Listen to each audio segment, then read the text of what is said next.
Welcome to Southern Cooking Made Simple, y'all. Today, a simple country meal. We're going to start out with some real crunchy cornbread. Always heat your cast iron skillet up hot on the stove while you're stirring up your cornbread because that's what makes it crunchy on the bottom and it keeps it from sticking. Now, I have a wonderful pinto bean video out, and all you have to do is check that out, and it will show you how to make thick, soupy beans or regular beans, however you like them. I've got a detailed description about that, how to can them up, everything. Now, these are my fried potatoes, and just refer to my original fried potato recipe, and all that is just frying the potatoes on each side 5 minutes.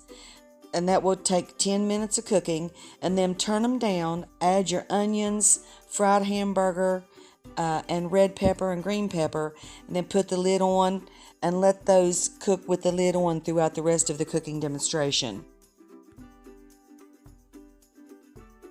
And these were some apples that I had canned up, and they have no sugar, no cinnamon or vanilla, just plain apples. Then I made some cooked cabbage. And to make cooked cabbage, you only put in a half a cup of water. Boil the cabbage with the lid on, stirring it occasionally, and bring what's on the bottom up to the top and vice versa. Now, when you're cooking your cabbage, boiling cabbage, it creates its own juices. And see there, I only put a half a cup of water in there when I started, and it's creating its own juices as it starts to cook. A half a cup of water and a quarter of a stick of butter. Now, I cook mine in butter and salt and pepper. That's all.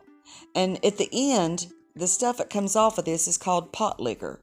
Now, you can take that pot liquor and use that in different ways, and I'll show you that later. But today, I'm going to keep on the course here with what I got going. Cooking cabbage is not confusing. It's very simple, and it only takes 7 to 10 minutes to cook your cabbage.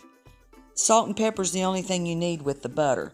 And when you're done and you dump that pot liquor off, you can put back on a couple tablespoons of butter and stir that through, and this is absolutely delicious.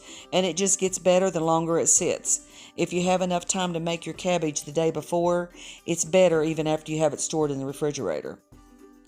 Now, I love butter beets. I don't know if you guys have ever eaten butter beets, but it's where you take your beets and roast them off in the oven. But here's a delicious recipe, and it is a favorite that's been around for hundreds of years. Make it exactly the way you're supposed to make it.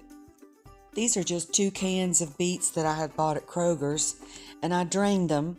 I reserved the juice from 1 can so I could boil that down to 1/2 cup to make my dressing for the wilted lettuce dressing.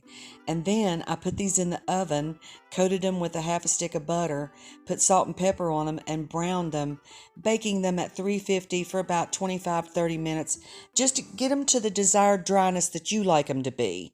I get them to be almost dried out, then I flip them over, let them dry out a little bit on the other side, because really it's called buttered beets, but all it's doing is just condensing the butter, and the sugars are caramelizing in the beets. This is just a combination salad with lettuce, shredded cabbage, radishes, carrots, cucumbers, and a little bit of onion. This is a delicious recipe. Y'all enjoy. Wilted beet juice dressing is boil the 1 can of beet juice down to 1/2 cup. Add in 1/2 cup of sugar, a half a cup of vinegar, a tablespoon of butter, 2 tablespoons of bacon grease, salt and pepper, and bring to a boil. Serve warm.